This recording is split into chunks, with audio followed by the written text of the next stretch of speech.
লাগাই রাখছে এরা, এটা হচ্ছে যুদ্ধ বন্ধ হয়েছে 15 দিনের জন্য। বিরতি হয়েছে, বিরতি 15 দিনে 15 দিন পর চিন্তা ভাবনা করবো আর কি। আমেরিকা নতি স্বীকার করছে, আরে আমেরিকা তো তোরা যুদ্ধ খরচ মিটে পারবো? আমেরিকা তো যুদ্ধটা করলো খালি ইসরায়েলের হালাই। আমেরিকা ওদের হাতে যে অ্যাটম বোমা আছে, মিসাইলটা ছেড়ে দিলে আর ইরান থাকবে না রে। কিন্তু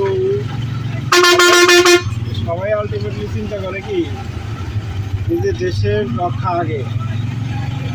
খরচ বেড়ে গেছে, তেল নিয়ে ঠিক করে তেল নেয়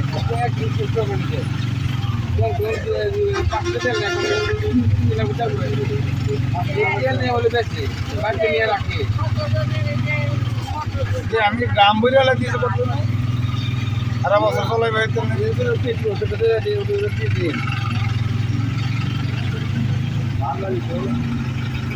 কত টাঙ্কি পড়ছে, দাম তো বাড়ে নাই, সব নর্মাল হয়েছে।